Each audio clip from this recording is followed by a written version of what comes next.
প্রিয় শিক্ষার্থীবৃন্দ, আশা করি তোমরা সবাই ভালো আছো। আজ আমি তোমাদের প্রশ্নমালা 8.2 এর 13 নম্বর অঙ্ক থেকে শুরু করব। 13 নম্বর অঙ্কটা বলতেছে, দেখো, কোনো ত্রিভুজের শীর্ষবিন্দু হতে মধ্যমাত্রায় বরাবর ক্রিয়ারত PQR মানের বল তিনটি সাম্যাবস্থায় থাকলে দেখাও যে এরা অনুষঙ্গী মধ্যমার দৈর্ঘ্যের সমানুপাতিক। অর্থাৎ বলতেছে কি যে, দেখো যে একটা ত্রিভুজের মধ্যমাত্রায় বরাবর তিনটা বল কাজ করবে এবং এই তিনটা বল সাম্যাবস্থা বিরাজ করবে। যদি সাম্যাবস্থা বিরাজ করে থাকে তাহলে প্রমাণ করতে হবে যে এরা অর্থাৎ পি যে বরাবর ক্রিয়ারত আছে তার মধ্যমার দৈর্ঘ্যের সমানুপাতিক হবে। তাহলে আমি একটু দেখাই, বিষয়টা বুঝতে পারবে। মানে এরা হচ্ছে অনুষঙ্গী, মানে এরা বলতে বোঝাচ্ছে PQR বল। এই তিনটা বল যেই মধ্যমা বরাবর ক্রিয়াশীল আছে সে এর মানটা হবে কি, এদের মান হবে সে দৈর্ঘ্যের সমানুপাতিক। মানে পি বল, কিউ বল এবং আর এ বলের মানটা হবে কি, দৈর্ঘ্যের সমানুপাতিক। তোমাদেরকে এটা প্রমাণ করতে হবে। দেখো প্রিয় শিক্ষার্থীবৃন্দ, আমি চিত্রটা আঁকাই, তাহলে বিষয়টা বুঝতে পারবে। বলতেছে কোনো ত্রিভুজের শীর্ষবিন্দু হতে, তো আমরা একটা ত্রিভুজ আঁকালাম, এই যে একটা ত্রিভুজ আঁকাচ্ছি। ওকে, এই ত্রিভুজটার নাম দিলাম ABC, একটা ত্রিভুজ দিলাম। এখন ত্রিভুজের শীর্ষবিন্দুতে মধ্যমাত্রায় বরাবর, তো এর শীর্ষবিন্দু তার মধ্যমা, একটা মধ্যমা নিলাম, এই যে একটা মধ্যবিন্দু নিলাম, একটা মধ্যবিন্দু নিলাম। তাহলে আমরা কি এখন কি যোগ করব? তাহলে আমরা এটা যে যোগ করে দিই, তাহলে একটা মধ্যমা পেলাম, একটা মধ্যমা পেলাম, একটা মধ্যমা পেলাম, তিনটা আমরা মধ্যমা পেলাম। বলতেছে যে শীর্ষবিন্দু হতে ABC শীর্ষবিন্দুর মধ্যে মধ্যমাত্রায় বরাবর ক্রিয়ারত PQR মানের বল তিনটি। তাহলে এই বরাবর মনে করে ক্রিয়া করতেছে P বল, এই বরাবর আছে Q বল, আর এই বরাবর আছে R বল। মানে এই তিনটা মধ্যমার নাম দিলাম AD, এটা মধ্যমা, এটা আছে BE, আর এটা আছে CF। তিনটা মধ্যমা দিলাম, সেটা কি AD, BE আর CF, তিনটা মধ্যমা দিলাম। এই মধ্যমাত্রায় বরাবর তিনটা বল কাজ করতেছে, একটা P বল, একটা আছে Q বল, একটা আছে R বল। এবং এই তিনটা বল কাজ করে ক্রিয়া করে এটা সাম্যাবস্থা বিরাজ করতে হচ্ছে, তাদের লব্ধির মান শূন্য হয়ে গিয়েছে।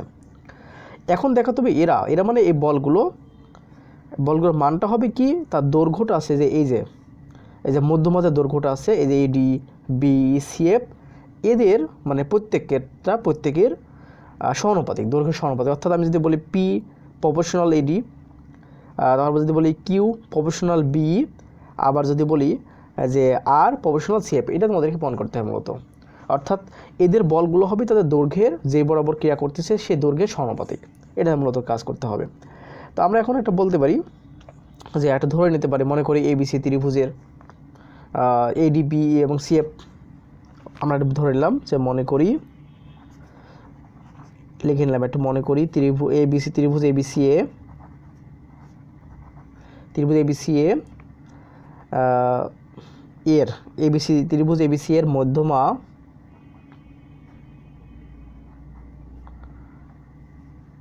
AD, BE ও CF বরাবর যথাক্রমে P, Q ও R বল কার্যরত। আমরা এটা লিখলাম যে, মনে করি ত্রিভুজ ABC এর মধ্যমা AD, BE ও CF বরাবর যথাক্রমে মধ্যমাত্রা হয়, এখানে মধ্যমাত্রা হয়, দেখি ভালো হয়। তাহলে মনে করি ত্রিভুজ ABC এর মধ্যমাত্রা AD, BE ও CF এর বরাবর যথাক্রমে PQR কার্যরত। ওকে, এই পর্যন্ত আমরা লিখলাম। এখন যেহেতু প্রিয় শিক্ষার্থীবৃন্দ এই তিনটা বল একটা ত্রিভুজের এইভাবে মধ্যমাত্রায় বরাবর ক্রিয়াশীল আছে এবং এরা হচ্ছে, দেখো, সাম্য অবস্থায় থাকলে মানে তাদের লব্ধির মান শূন্য হয়ে যাওয়া, অর্থাৎ এদের যে বলগুলো আছে তাদের যোগফল শূন্য হওয়া। তো আমরা এখান থেকে সুতরাং আমরা লিখতে পারি, দেখো যে আমরা একটা বলতে পারি বা কার্যরত এবং সাম্য অবস্থায় বিরাজ করে। আমি এটা লিখলাম যে এবং সাম্য অবস্থায় বিরাজ করে, সাম্য অবস্থায় আছে, আমরা এই কথাটা লিখলাম এখানে। দেখো প্রিয় শিক্ষার্থীবৃন্দ, তাহলে আমরা লিখলাম আছে সাম্য অবস্থায় আছে। তো সুতরাং সাম্য অবস্থায় থাকলে আমরা বলতে পারি তিনটা বলের লব্ধি বা যোগফল অবশ্যই সে শূন্য হবে, সেটা অবশ্যই শূন্য হবে। তো আমি একটা ভেক্টর চিহ্ন দিয়ে করলাম, কারণ আমি অঙ্কটা করবো একটা ভেক্টর পদ্ধতিতে, যার কারণে আমি ভেক্টর দিয়ে করলাম। আসলে আমাদের বলগুলো কিন্তু ভেক্টর নাই, শুধু বলের মানগুলো দিয়েছে, দিক নেই। তো আমি যে অঙ্কটা করার ক্ষেত্রে আমি যেহেতু ভেক্টর পদ্ধতি ব্যবহার করব, যার কারণে আমি বলগুলোর দিক চিহ্ন দিয়ে দিলাম। তাহলে P plus Q plus R vector সমান হচ্ছে 0। তো এটাকে আমরা একটু কাজ করতে পারি, সেটা দেখো, P plus Q plus R সমান কে ইন্টু 0 করতে পারি। প্রিয় শিক্ষার্থীবৃন্দ, এটা করতে পারি, কারণ আমি 0 সব ভেক্টরের সাথে যদি কে গুণ করি তো আমাদের তো কোনো সমস্যা নেই। কে একটা যেহেতু হচ্ছে ধ্রুবকের সাথে যদি আমি 0 ভেক্টর গুণ করি তো ওটাতে হয়, সেক্ষেত্রে সমস্যা হবে না। তার মানে আমি কে ইন্টু 0 ভেক্টর আমি লিখলাম। দেখো প্রিয় শিক্ষার্থীবৃন্দ, আমি তোমাদেরকে আবার বলি, এখানে বলতেছে 3টা বল কাজ করতেছে, সেটা হচ্ছে কি বরাবর, মধ্যমাত্রায় বরাবর, এডি বরাবর, বি বরাবর আর সিএফ বরাবর 3টা বল কাজ করতেছে এবং এরা সাম্যাবস্থা বিরাজ করতেছে। যেহেতু সাম্যাবস্থা বিরাজ করতেছে, সেক্ষেত্রে আমরা জানি তাদের লব্ধি, তবে বলগুলোর লব্ধিটা শূন্য হবে। তো আমি যেহেতু এই অঙ্কটা একটা ভেক্টর পদ্ধতিতে করতে চাচ্ছি, যার কারণে আমি করলাম কি, যদিও ভেক্টর এদের শুধু বলগুলোর মান দেওয়া ছিল, দিক দেওয়া ছিল না, আমি দিক দিয়ে দিলাম। তারপরে পি প্লাস কিউ প্লাস আর, মানে 3টা বলের লব্ধি হবে 0, সে 0 করে দিলাম। এটা হচ্ছে অবস্থান 0 ভেক্টরের অবস্থান ভেক্টর এটা। এখন তাহলে আমরা করলাম কি, এটাকে জাস্ট একটা টার্ম কে নিয়ে আসলাম, জাস্ট আমি নিয়ে আসলাম, নিয়ে সমস্যা না, কারণ 0-র সাথে যদি তুমি কে গুণ করো বা অন্য কিছু যাই গুণ করো সেটাই হবে, সেজন্য 0ই হবে। সেক্ষেত্রে আমি সুতরাং আমি এটা কে নিয়ে আসলাম। ওকে, এখন আমরা যেহেতু ভেক্টর পদ্ধতি প্রমাণ করতে চাচ্ছি, তোমাদের হয়তো বা মনে আছে যে যখন অবস্থান ভেক্টর তোমরা যখন ফিজিক্সে পড়ছো বা 9-10-এ পড়ে আসছো, অবস্থান ভেক্টর সম্পর্কে তোমার ধারণা আছে। তা আমরা একটা বিষয় বলতেছি, ধরি এ বি ও সি বিন্দু ত্রয়ের অবস্থান ভেক্টর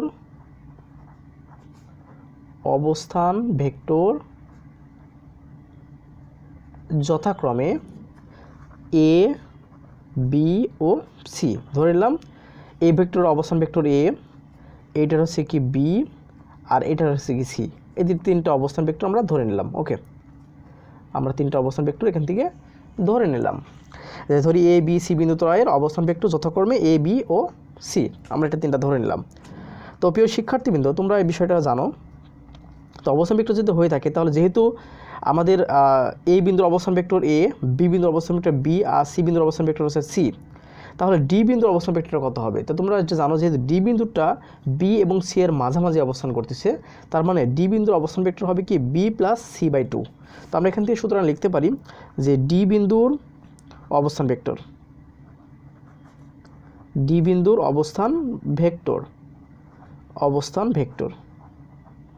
তো ডি বিন্দুর অবস্থান ভেক্টর ইকুয়াল টু কী হবে? দেখো, ডি বিন্দু যেহেতু বি এবং সি এর মাঝে অবস্থান করতেছে, যেহেতু এটা মধ্যমা, সেক্ষেত্রে আছে ডি বিন্দুর অবস্থান ভেক্টর হবে বি প্লাস সি বাই 2। তার মানে অবস্থান ভেক্টর হবে কি বি প্লাস সি বাই 2। এটা হচ্ছে কি ডি বিন্দুর অবস্থান ভেক্টর। তোমরা যখন ইন্টারমিডিয়েটে বা তুমি যখন হচ্ছে যে ফিজিক্সে শিখছো বা হচ্ছে তোমরা যখন হচ্ছে ভেক্টর অধ্যায় শিখে আসছো, তখন কিন্তু এটা দেখছো যে ডি বিন্দুর অবস্থান ভেক্টর কিন্তু এইভাবে আমরা লিখতে পারি। তো ডি বিন্দুর অবস্থান ভেক্টর এত, তেমনইভাবে ই বিন্দুর অবস্থান ভেক্টর ইকুয়াল টু, তাহলে ই বিন্দু যেহেতু সি এবং এর মধ্যবিন্দু, সুতরাং সি প্লাস এ বাই 2। তাহলে ই বিন্দুর অবস্থান ভেক্টর হবে কি সি প্লাস এ বাই হচ্ছে কি 2। ওকে, আবার যদি এফ বিন্দুর অবস্থান ভেক্টর চাই, তাহলে এফ বিন্দুর অবস্থান ভেক্টর ইকুয়াল টু, এফ বিন্দু যেহেতু, দেখো প্রিয় শিক্ষার্থী, এ বিন্দু যেহেতু এ এবং বি এর মধ্যবিন্দু, তাহলে এ বিন্দুর অবস্থান ভেক্টর কত হবে? এ প্লাস বি বাই হচ্ছে 2। ওকে, এখন প্রিয় শিক্ষার্থীবৃন্দ, আমরা এখন একটা কাজ করব, সেটা হচ্ছে যে সবগুলো তো বের করে নিলাম, ডি বিন্দুর অবস্থান ভেক্টর, ই বিন্দুর অবস্থান ভেক্টর, এফ বিন্দুর অবস্থান ভেক্টর। এখন তোমাদেরকে আমি আরেকটু কাজ দেখাবো, সেটা হচ্ছে যে আমরা জানি যদি দুইটা ভেক্টর একটা বিন্দু থেকে সৃষ্টি হয়, এটা মনে করো অবস্থান ভেক্টর, তাহলে দিকটা হলো এইভাবে। আমরা যদি এখন এইভাবে বের করতে চাই, মনে করো এটা হচ্ছে ও, এটা হচ্ছে এ, এটা দিলাম এ, এটা হচ্ছে বি দিলাম। ওকে, এখন যদি আমি এইভাবে দিক করে ভেক্টরের যে বিয়োগ বিধি অনুসরণ করতে চাই, তাহলে আমি যখন এ বি বলবো, দুইটা ভেক্টর কিন্তু একই বিন্দু থেকে সৃষ্টি হয়েছে, এই যে দুইটা ভেক্টর আদি বিন্দু কিন্তু একই। তাই আমরা এখন কি করব, এই দুইটা ভেক্টরের আমরা এখন বের করতে চাচ্ছি এ বি। আমি যদি এ বি বের করতে চাই, দেখো এ বি বের করতে চাই, আমরা কি জানি, যদি এ বি বের করতে চাই, তাহলে দিকটা যেদিকে হবে সেটা থেকে ওইটা বিয়োগ হবে, ওই ভেক্টরটা বিয়োগ হবে ভেক্টরের বিয়োগ বিধি অনুসরণ করলে। তো দিকটা হচ্ছে যদি এইদিকে, তাই এইদিকে ভেক্টর কি বি ভেক্টর, আর এ প্রান্তে আছে এই ভেক্টর, তাহলে আমরা কী করব, এই বি ভেক্টর থেকে এই ভেক্টরটা বিয়োগ করবো, অর্থাৎ ওবি মাইনাস ওয়ে লিখতে পারি। তাহলে এ বি মানে হচ্ছে ওবি মাইনাস আছে কি ওয়ে, এটা হচ্ছে ভেক্টরের বিয়োগ বিধি ছিল, এটা ছিল ভেক্টরের বিয়োগ বিধি। যদি দুটো ভেক্টর একই বিন্দু সৃষ্টি হয় তাহলে এই ভেক্টরটা বের করার ক্ষেত্রে দিকটা যেদিকে যাবে সেটা থেকে অন্যটা বিয়োগ হবে। দিকটা যদি এইদিকে আসে তাহলে এটা থেকে এটা আমাদের বিয়োগ হলো, তার মানে কি ওবি মাইনাস ওয়ে। এখন প্রিয় শিক্ষার্থী তাহলে বিয়োগ বিধিতে শিখে গেলাম। এখন হচ্ছে যে আমাদের থেকে এগুলো অবস্থান ভেক্টরগুলো আমরা সবগুলো বের করে নিলাম। এখন কথা হচ্ছে যে এখানে মোস্ট ইম্পর্টেন্ট কথা, এখন যদি আমি এডি বের করতে চাই, এডি সমান বের করতে চাই তাহলে কী লিখতে পারি? দেখো আমি যদি এডি বের করতে চাই তাহলে যদি আমরা এ বিন্দুর অবস্থান ভেক্টর তো আমরা জানি এ অ্যাজ এ ভেক্টর, আর ডি বিন্দুর অবস্থান ভেক্টর তো আমরা বের করে নিলাম এখান থেকে B plus C by two. তাহলে যদি এডি বের করতে চাই, অর্থাৎ আমি যদি বলতে চাই তোমাদেরকে আমি আরেকটা বিষয় দেখাই, এডি বলতে বোঝাচ্ছি যে আমাদের মনে করো যে এ বি আর ও বিন্দু হচ্ছে অবস্থান ভেক্টর। তাহলে আমরা যদি এখানে যে যদি একটা করি, একটা অবস্থান ভেক্টর মনে করি এখান থেকে ওর অরিজিন, এটা আমি একটা দেখাবো, পরেগুলো আমি সিনারি করব। এটা হচ্ছে অরিজিন, এটা যদি অরিজিন হয়ে থাকে, এটা যদি অবস্থান ভেক্টর নিলাম, এর সাপেক্ষে নিলাম, মূলবিন্দু সাপেক্ষে। তো এখন আমরা তো জানি, এইটুক জানি, তাহলে এটা এ ভেক্টর, এটা এ। আর আমরা এখন বের করতে চাচ্ছি দেখো এটা, তাহলে এইটুক ও বিন্দু সাপেক্ষে ডি বিন্দুর অবস্থান ভেক্টর কিন্তু আমরা পেয়েছি, ও বিন্দু সাপেক্ষে ডি বিন্দুর অবস্থান ভেক্টর কিন্তু B plus C by two. তাহলে আমাদের কি জানি, এইটুকের মানটা হচ্ছে B plus C by two. আমি কিন্তু ডট ডট দিলাম, এই রেখাটার নাম হচ্ছে B plus C by two এটা। আর এই রেখাটা পেলাম এ। দেখুন যদি এডি বের করতে চাই তাহলে ভেক্টরের বিয়োগ বিধি অনুসরণ করলে তো দিক যেদিকে যাবে সেটা থেকে এটা বিয়োগ হবে, অর্থাৎ ওডি মাইনাস ওয়ে হবে। ওকে, ওডি মাইনাস আছে কত ওয়ে হবে। তাই ওডির মানটা কত B plus C by two, আর এ এর মানটা হচ্ছে এ, ও এর মানটা এ। দেখো প্রিয় শিক্ষার্থী আবার বলতেছি, আমি যদি এই যে এটা যদি অরিজিন হয়, মানে মূল বিন্দুর সাপেক্ষে তো অবস্থান ভেক্টর বের করতে চাচ্ছি আমরা, তো এই বিন্দুর সাপেক্ষে আমার দেখো এর অবস্থান ভেক্টর, এই বিন্দুর অবস্থান ভেক্টর এ পেয়েছি, এই বিন্দুর সাপেক্ষে এটা বের করে নিলাম হচ্ছে B plus C by two. Okay, এখন যদি আমি এডি বের করতে চাই তাহলে ভেক্টরের বিয়োগ বিধি অনুসরণ করলে এর দিকটা তো দুইটা এদিকে দিক, তা যেদিকে দিক থাকবে সেটা থেকে ওটার অন্য ভেক্টরটা বিয়োগ হবে, অর্থাৎ এই ভেক্টর থেকে এই ভেক্টরটা বিয়োগ হবে ভেক্টরের বিয়োগ বিধি অনুসরণ করলে। তাহলে আমরা যদি এখন এডি বের করতে চাই তাহলে আমি দেখো এখন আমি নিচে লিখতেছি, তো সুতরাং আমরা যদি এডি লিখতে চাই, এডি সমান আমরা লিখতে পারবো, তাহলে এডি সমান লিখতে পারবো কি ডি ভেক্টর থেকে এ ভেক্টর বিয়োগ ডি ভেক্টর কত, ডি ভেক্টর অবস্থান ভেক্টর কত B plus C by two. তাহলে কী হবে এটা B plus C by two minus কী হবে, দেখো আমরা দিক যেহেতু এইদিকে এডি, তাহলে এই ভেক্টর থেকে এটা বিয়োগ হবে, তো এই ভেক্টরটার অবস্থান ভেক্টর ছিল B plus C by two, তাহলে এই ভেক্টরের অবস্থান ভেক্টর হবে কি এ, তাহলে B plus C by two minus আছে এ। দেখো প্রিয় শিক্ষার্থী কিন্তু বিষয়টা বোঝো নাকি। এরপর যদি এডি বের করলাম, যদি আমি এখন বের করতে চাই, দেখো আমরা এডি বের করে নিলাম, যদি বি বের করতে চাই বি, তাহলে এই ভেক্টর থেকে এই ভেক্টরটা বিয়োগ, তাই এই ভেক্টরের অবস্থান ভেক্টর কত ছিল হচ্ছে C plus A by two, তার মানে ই ভেক্টর অবস্থান ভেক্টর ছিল হচ্ছে কত, যদি আমি বি বের করতে চাই দেখো তাহলে কি হলো ই ভেক্টরের অবস্থান vector C plus A by two minus হচ্ছে কি বি ভেক্টর। ওকে, বি বের করলাম, আর একটা বের করবো কি দেখো, এই যে বি বের করলাম, এখন বের করবো হচ্ছে সিএফটা বের করবো। তা সিএফ যদি বের করতে চাই একই রকমভাবে সিএফ ভেক্টর বের করলে এই যে এ ভেক্টর থেকে সি বিয়োগ এই ভেক্টর থেকে সি বিয়োগ, তো এই ভেক্টর অবস্থান ভেক্টর কি দেখলাম, এ ভেক্টরের অবস্থান ভেক্টর দেখলাম A plus B by two, তাহলে কী হবে A plus B by two minus C vector. দেখো তো প্রিয় শিক্ষার্থী কিন্তু বিষয়টা বোঝো নাকি। তারপরে এডি বি সিএফটা আমরা বের করে নিলাম।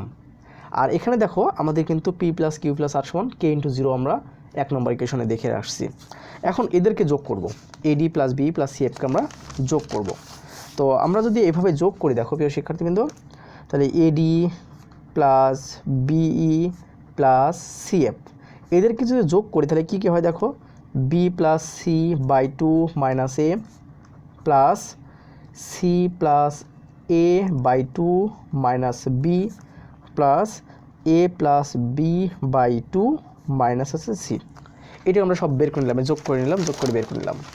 ওকে, এখন দেখো প্রিয় শিক্ষার্থী কিন্তু যদি আমরা এখানে হাফ কমন নিই সব হাফ যেহেতু আছে, তাহলে এখান থেকে কি বি প্লাস সি মাইনাস কিন্তু টু এ হবে, এটা লসাগু টসাগু করে আসলে কিন্তু আমি কিন্তু আসলে একবারই করতেছি। দেখো এই টুটা লসাগুলো 2a হবে, সেই হাফ কমন নিছি, তাহলে এটা হলো প্লাস এখানে C plus A minus 2b plus A plus B minus 2c। দেখো তো প্রিয় শিক্ষার্থী, তুমি বিষয়টা বোঝো নাকি? বোঝার কথা। এর কথা হচ্ছে দেখো এখানে এ এখানে মাইনাস 2a, তাহলে এটা কাটা, এটা সি এখানে মাইনাস 2c কাটা, তাহলে দেখো বি আর মাইনাস 2b কাটা, সব কাটা হয়ে যাচ্ছে। কাটা হয়ে গেলে তাহলে কী হচ্ছে, এখানে একটা জিরো ভেক্টর আসতেছে। তো এখন প্রিয় শিক্ষার্থীবৃন্দ, তাহলে আমরা কী দেখতেছি, দেখো AD plus BE plus CF, এটা সব জিরো ভেক্টর পেলাম। এটা দাও 2 নম্বর ইকুয়েশন। তো আমরা 1 নম্বর ইকুয়েশনে দেখে আসছিলাম, দেখো আমি তোমাদেরকে একটু দেখাই। 1 নম্বর ইকুয়েশনে তোমাদেরকে আমি দেখিয়েছিলাম যে P plus Q plus R সমান কে ইন্টু জিরো ভেক্টর। তো আমরা যদি এখন 1 ও 2 হতে পাই, তাহলে আমরা লিখতে পারি না P plus Q plus R vector equal to K into ওই যে AD plus B plus CF, কারণ জিরো সমান হচ্ছে AD plus B F plus CF. তো আমরা এখন একটা কাজ করব, সেটা বলবো যে 1 ও 2 হতে পাই, এটা আমরা লিখলাম 1 ও 2 হতে পাই। তো এখন তাহলে কী আছে, 1 ছিল কি P plus Q plus R equal to K into zero vector. তো জিরো ভেক্টর মানে কি এটা, তাহলে আমি এটা লিখতে পারি কি AD plus BE plus CF. Okay, লিখলাম। এখন প্রিয় শিক্ষার্থী, তোমরা জানো যেহেতু P plus Q plus R সমান K into AD plus B plus CF এরকম ভেক্টর, তাহলে আমরা এটা লিখতে পারি যে সুতরাং পি সমান কে ইন্টু এডি, এরপর লিখতে পারি কিউ সমান কে ইন্টু বি আর আর সমান লিখতে পারি কে ইন্টু সিএফ, এটা আমরা লিখতে পারি। এখন যেহেতু আমাদের এখানে যে দিক সহ মান সহ আমি দিক নিয়েছি, তো আমি এখানে বাদ দিলাম দিকগুলো বাদ দিলে কী হবে, P equal to K into AD, তাহলে Q equal to K into B R equal to আমরা এখানে লিখতে পারি দেখো কে ইন্টু সিএফ। দেখো শিক্ষার্থী লিখতে পারি। তো এখানে সুতরাং লিখতে পারি পি প্রপোর্শনাল, কেটা উঠা দিলে এডি, কিউ প্রপোর্শনাল বি, আবার এখানে লিখতে পারি আর এখানে আর লিখেছি, তাহলে আর প্রপোর্শনাল হচ্ছে কত, সিএফ। দেখো তো প্রিয় শিক্ষার্থী, কিন্তু বিষয়টা বোঝো নাকি? আমাদের প্রশ্ন বলেছিল এরা মানে বলগুলো হবে, এই বলগুলো হবে তাদের আনুষঙ্গিক মধ্যমার সমানুপাতিক, মধ্যমার দৈর্ঘ্যের সমানুপাতিক। দেখো তো এই পি বলটা তাহলে এদের কিন্তু প্রমাণিত হয়ে গেল, আমাদের এটা কিন্তু প্রমাণিত হয়ে গেল। আমি তোমাদেরকে বিষয়টা আবার বোঝাই। প্রশ্নটা আমাদের কী ছিল, প্রশ্নটা ছিল যে প্রমাণ করো যে এরা মানে বলগুলো অনুষঙ্গী মধ্যমার, অনুষঙ্গী ইংলিশে বলে করেসপন্ডিং, মানে অর্থাৎ ওর সাথে যেটা আছে, যেমন পি বলটা ছিল এডি বরাবর, তার মানে পি বলটা হবে এডির সাথে সংযুক্ত, কিউ বলটা ছিল বি বরাবর, তাহলে বি এর সাথে সম্পর্কযুক্ত, আর বলটা ছিল সিএফ বরাবর, তার মানে সি এফ এর সাথে সম্পর্কযুক্ত।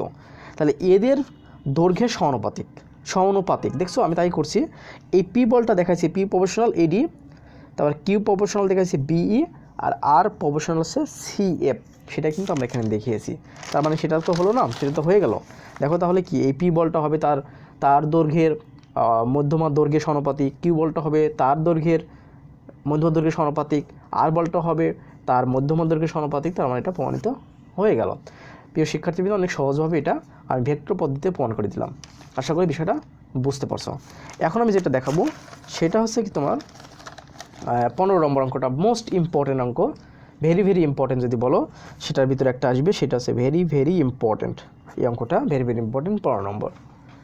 এখন এখানে বলতেছে যে কোনো বিন্দুতে কার্যরত পি কিউ আর মানে 3টি বল সাম্য অবস্থায় আছে। পি কিউ এর মধ্যবর্তী কোণ পি ও আর এর মধ্যবর্তী কোণের দ্বিগুণ হলে দেখাও যে আর স্কয়ার সমান এটা। তো প্রিয় শিক্ষার্থীবৃন্দ, এই অঙ্কটা মোস্ট ইম্পর্টেন্ট অঙ্ক, এটা আমাদের আছে যে পরীক্ষায় আসার সম্ভাবনা আছে। সেটা কি বলতেছে, কোনো বিন্দুতে ধরে নিলাম এই একটা বিন্দু, কার্যরত 3টা বল কার্যরত। তো ধরে নিলাম এই বরাবর একটা কাজ করতেছে, এটা পি বল, এই বরাবর একটা কাজ করতেছে, এটা হচ্ছে ধরে নিলাম যে কিউ বল, আর এই বরাবর কাজ করতেছে মনে করলাম দিলাম আর বল। তাহলে এটা ও বিন্দু ধরলাম, বিন্দু যেহেতু বলছে এটা ও বিন্দু, তাহলে এখানে দিলাম ও এক্স, এটা ও ওয়াই, এটা হচ্ছে কি ও জেড। তাহলে আমরা একটা বিষয় বলতে পারছি, দেখো কোনো বিন্দুতে কার্যরত পি কিউ আর মানে তিনটি বল, পি কিউ আর মানে যে পি বল, কিউ বল, আর বল, এই তিনটা বল এই বিন্দুতে ক্রিয়ারত। ওকে, এখন বলতেছে যে পি ও কিউ এর মধ্যবর্তী কোণ হবে, মানে এদের মধ্যবর্তী কোণটা হবে পি ও আর এর মধ্যবর্তী কোণের দ্বিগুণ। অর্থাৎ এই কোণের যে আমি যেটাই ধরি না কেন, যেই কোণটা হবে, যদি ধরে নিলাম যে এদের মধ্যবর্তী কোণ আলফা, মানে বলতেছি দেখো পি ও কিউ এর মধ্যবর্তী কোণ, পি ও কিউ এর মধ্যবর্তী কোণ পি ও আর এর মধ্যবর্তী কোণের দ্বিগুণ। অর্থাৎ পি ও আর এর মধ্যবর্তী কোণ যা হবে পি ও কিউ এর মধ্যবর্তী কোণ তার দ্বিগুণ হবে। আমি যদি ধরে নিই যে পি ও আর এর মধ্যবর্তী কোণ আলফা, তাহলে পি ও কিউ এর মধ্যবর্তী কোণ হবে কি 2 আলফা। আশা করি বিষয়টা বুঝতে পারছো। যদি ধরে নিই যে পি এবং আর এর মধ্যবর্তী কোণ আলফা, তাহলে পি ও কিউ এর মধ্যবর্তী কোণ হবে কত? 2 আলফা। কারণ দেখেন বলতেছে পি ও কিউ এর মধ্যবর্তী কোণ হবে পি ও আর এর মধ্যবর্তী কোণের দ্বিগুণ। তার মানে এদের ভিতরে মধ্যবর্তী কোণ যা হবে এদের মধ্যবর্তী কোণ তার যা হবে এটা দ্বিগুণ হবে এখানে। ওকে, আশা করি বিষয়টা বুঝতে পারছো। তাহলে আমি আবার বলি, দেখো বলতেছে কোনো বিন্দুতে কার্যরত পি কিউ আর মানে তিনটি বল, পি কিউ আর। তা পি কিউ আর তিনটে বল একটা বিন্দুতে কার্যরত আছে, সেই বিন্দুটার নাম দিলাম ও, যেটা দিলাম এই বরাবর একটা ও এক্স বরাবর একটা পি বল কাজ করতেছে, এটা ও আই বরাবর, এটা ও জেড বরাবর, তিনটে বল কাজ করতেছে এবং সাম্য অবস্থায় আছে। তাহলে এবং একটা কন্ডিশন দিয়েছে যে পি ও কিউ এর মধ্যবর্তী কোণটা হবে পি ও আর এর মধ্যবর্তী কোণের দ্বিগুণ। তার মানে পি ও আর এর মধ্যবর্তী কোণ আলফা হলে তাহলে পি ও কিউ এর মধ্যবর্তী কোণ হবে 2 আলফা। এখন প্রিয় শিক্ষার্থীবৃন্দ তোমরা বলো তো তাহলে এদের মধ্যবর্তী কোণ কত হবে? অবশ্যই তোমরা জানো যেহেতু 360 ডিগ্রি পুরো কোণটা, মানে আমরা যদি কার্তেশীয় স্থানাঙ্কের বিষয়ে চিন্তা করি তাহলে টোটাল কোণ কত? 360 ডিগ্রি। 360 ডিগ্রি যদি হয়ে থাকে তাহলে এখন খেয়াল করে দেখো মানে 2 পাই। এখন এটা আলফা, এটা হচ্ছে 2 আলফা, তাহলে এই কোণটা কত হবে? তো এই কোণটা অবশ্যই হবে কত দেখো, তাহলে 360 ডিগ্রি বা 2 পাই থেকে যদি এই কোণ বিয়োগ করে দিই তাহলে এই কোণটা পেয়ে যাব। তাই 2 পাই থেকে যদি আমি এই কোণটা বিয়োগ করি মানে 2 আলফা প্লাস আলফা অর্থাৎ 3 আলফা বিয়োগ করি তাহলে কিন্তু আমরা ওই কোণটা পেয়ে যাব। দেখো প্রিয় শিক্ষার্থী, টোটাল কোণ 360 ডিগ্রি। এখন আমি এই কোণটা বের করতে চাচ্ছি, ওই কোণটা দুটো জানাই আছে, এটা জানা, এখন বের করবো আমি এই কোণটা। তাহলে এই কোণটা বের করতে চাইলে আমরা কি বলবো? তাহলে এই কোণটা হবে কি 2 পাই থেকে 360 ডিগ্রি থেকে যদি এই কোণ এবং এই কোণটা বিয়োগ করে এই কোণটা পাবো। তাই 2 পাই থেকে 3 আলফা বিয়োগ করলে আমরা এই কোণ পাবো। তাহলে আমি এই কোণটার নাম দিলাম 2 পাই মাইনাস হচ্ছে 3 আলফা। ওকে, এখন আমরা একটু লিখবো, যেহেতু শেষ এখন দেখাতে হবে যে R square equal to Q into Q minus P, এটা প্রমাণ করতে হবে, খুবই ইম্পর্টেন্ট অঙ্ক। তো আমরা এখন একটু লিখবো যে মনে করি ও বিন্দুতে কার্যরত তিনটি বল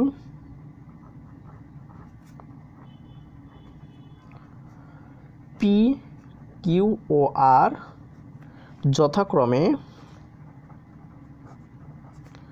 ও এক্স ও ওয়াই ও ও জেড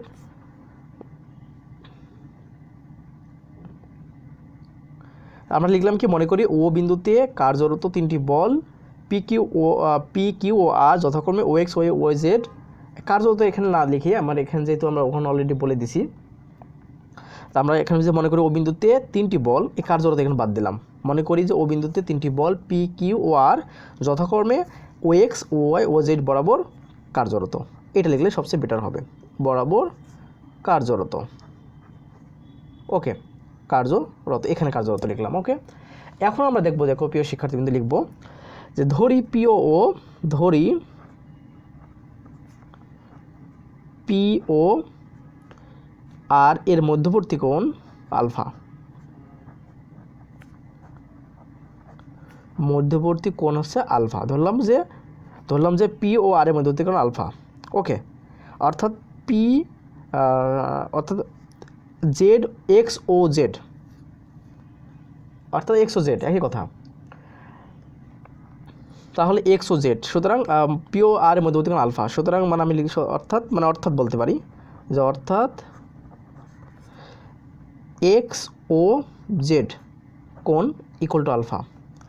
সুতরাং এক্স ও জেড কোণ আলফা যদি হয় তাহলে এক্স ও ওয়াই কোণ, তাহলে আমরা এখান থেকে লিখতে পারি কি এক্স ও ওয়াই কোণ ইকুয়াল টু হচ্ছে 2 আলফা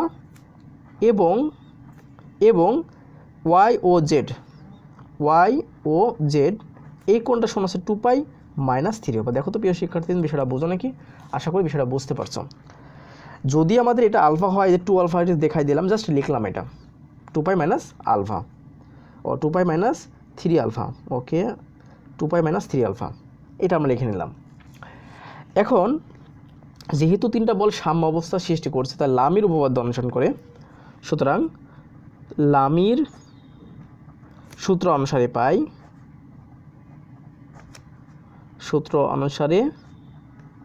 কি দেখো, যখন যে বলটা নিব, অর্থাৎ যখন পি বলটা নিব, তখন অপর দুটো বলের মধ্যবর্তী কোণের সাইনের সমানুপাতিক। অর্থাৎ পি বলটা নিচ্ছি, তার মানে হচ্ছে কি এদের মধ্যবর্তী কোণের সাইনের সমানুপাতিক। তো আমি একবার লিখে দিলাম এদের মধ্যবর্তী কোণ 2π - 3 আলফা, তাহলে সাইন 2π - 3 আলফা সরি বারবার পাই লিখতেছি 3 আলফা ইকুয়াল টু, যখন কিউ বলটা নিব তখন অপর দুটো বলের মধ্যবর্তী কোণ, যখন এই বলটা নিব তখন অপর দুটো বলের মধ্যবর্তী কোণ এটা, অর্থাৎ এখানে লিখতে পারি সাইন আলফা। যখন আর বলটা নিব অপর দুটো বল, আর বলটা নিব মানে এই বলটা অপর দুটো বলের মধ্যবর্তী কোণ, মানে সাইন 2 আলফা। ওকে প্রিয় শিক্ষার্থী, কিন্তু এটা আমরা কিন্তু দেখে নিলাম।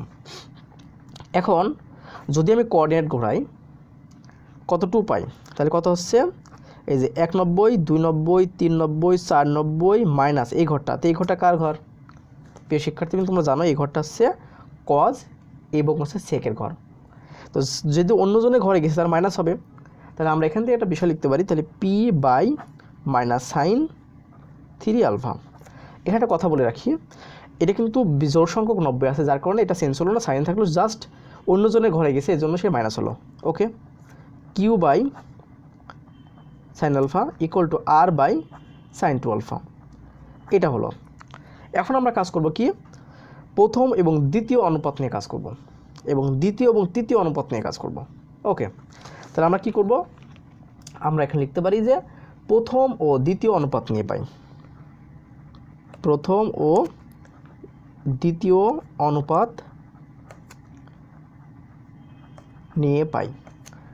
তো আমরা যদি এটা বলে থাকি, তাহলে প্রথম ও দ্বিতীয় অনুপাত কোনটা? দেখো প্রিয় শিক্ষার্থী, প্রথম অনুপাত এটা, তাহলে P by minus sine 3 alpha equal to Q by sine alpha, এটা নিয়ে আমরা প্রথম কাজ করব। তো যেহেতু পেজ ফাঁকা নেই এখানে, ওই পরে পেজে গেলাম। এখন যেটা আসতেছে, তাহলে আমরা কি লিখতেছি এখানে, P by minus sine 3 alpha equal to Q by sine alpha, এটা। এখন প্রিয় শিক্ষার্থীরা, তোমরা জানো যে আমাদের যে এই যে সাইন 3 আলফা, এটা একটা সূত্র আছে, সেই সূত্রটা কি, মাইনাস, তো মাইনাস নিলাম। এই সাইন 3 আলফার সূত্রটা হচ্ছে যে, সেটা হচ্ছে যে 3 sine alpha minus 4 sine cube alpha, একটা সূত্র আছে, এই যে লিখে নিলাম, equal to Q by sine alpha. Okay, এখন আমরা একটা কাজ করি, পি বাই, আমরা একটা ছোটো ছোটো করে লিখার জায়গাটা আবার অনেক বড় অঙ্ক এটা। এখন যদি আমরা একটা কাজ করি, মাইনাস দিয়ে গুণ করে দিই, আবার সাইন আলফা কমন নিই, দেখো সাইন আলফা যদি কমন নিয়ে মাইনাস দিয়ে গুণ করে দিই, তাহলে এটা আসে কি 4 সাইন স্কোয়ার আলফা মাইনাস 3। দেখো প্রিয় শিক্ষার্থীবৃন্দ, দেখো এখানে প্লাস ছিল, মাইনাস দিয়ে প্রথমে গুণ করে দিছি, তাহলে মাইনাসের প্লাসে মাইনাস হয়, আর মাইনাস মাইনাসে প্লাস হয়, তাহলে এটা আগে চলে আসবে মাইনাস কমন নিলে, সেক্ষেত্রে মাইনাসটা আমরা কমন নিলাম এখানে। তো মূলত তাহলে কী আসলো, মূলত আমাদের আসলো, এখানে মাইনাস তো কমন নিইনি আমরা, মাইনাস তো গুণ করে দিলাম, ঠিক আছে, তো মাইনাস দিয়ে গুণ করে দিলাম, মাইনাস প্লাসে মাইনাস, মাইনাস মাইনাসে প্লাস, তো আমরা গুণ করে দিয়ে কাজটা করতেছি। তো ইকুয়াল টু দেখো কিউ সাইন আলফা। এখন একটা কথা আছে এখানে, যেহেতু সাইন আলফা কখনো 0 হতে পারে না, তার মানে এটা দুটো বাদ দিতে পারি, বাদ দিলে তাই কি P by 4 sine square alpha minus 3 equal to হচ্ছে কিউ, এটা আমরা লিখতে পারি। তাহলে আমরা এখন একটা কাজ করি, সেটা হচ্ছে যে আমরা এখন তাহলে পি সমান এই নিচে যদি 1 আছে, পি সমান আমরা লিখতে পারি Q into 4 sine square alpha minus 3। এখন একটা কাজ করবো, সেটা হচ্ছে এই সাইন আলফাকে আমরা কজে নিয়ে যাব। তো কজে যদি নিয়ে যাই, 4 into cos 1 minus cos square alpha minus 3। Okay, দেখো কজ সাইনকে ভাঙলাম কি করে, সাইন স্কোয়ার আলফা মানে কি 1 মাইনাস কজ স্কোয়ার আলফা, তাহলে এটা -3 যেটা আছে তাই, তাহলে Q into 4 minus 4 cos square alpha -3। দেখো প্রিয় শিক্ষার্থীবৃন্দ এটা করলাম, তাহলে আমরা এখান থেকে 4 থেকে 3 বাদ দিলে 1 থাকে, তাহলে মূলত আসে হচ্ছে Q into 1 minus 4 cos square alpha, এটা আমরা রেখে দিলাম। তাহলে পি সমান আমরা পারলাম কি Q into 1 minus cos square alpha, এটাকে আমরা 1 নম্বর ইকুয়েশন দিয়ে রাখলাম। ওকে, পি সমান কিন্তু এটা।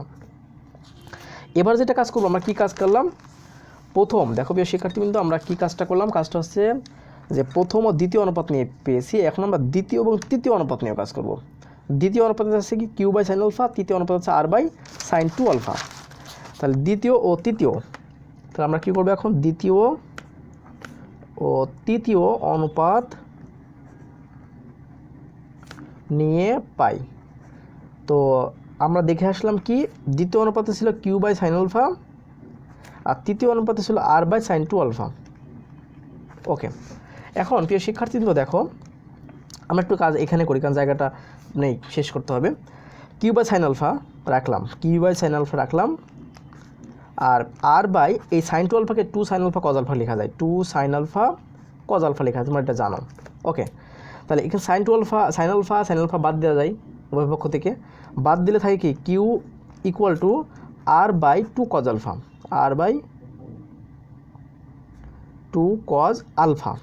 ওকে, এখন আমরা একটা কাজ করতে পারি, এই 2 কজ আলফা সমান আমরা লিখতে পারি, সুতরাং 2 কজ আলফা সমান আমরা লিখতে পারি কি আর বাই কিউ, এটা কিন্তু আমরা লিখতে পারি, কারণ এটা এখানে আসলো, এটাকে এখানে দিয়ে দিলাম, এটাকে দাও 2 নম্বর ইকুয়েশন।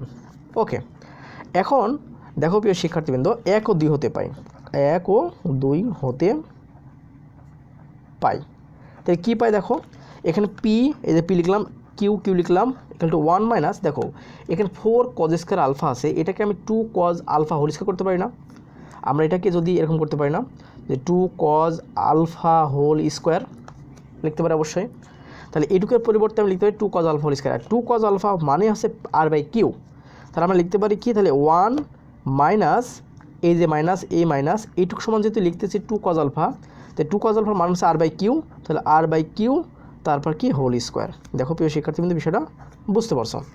এখন আমরা যদি একটু কাজ করি, সেটা হচ্ছে কি P equal to Q into এখান থেকে R square by Q square করতে হয়, তাহলে Q square minus R square by হচ্ছে কি কিউ স্কোয়ার, এটা হয় ক্যালকুলেশন করলে।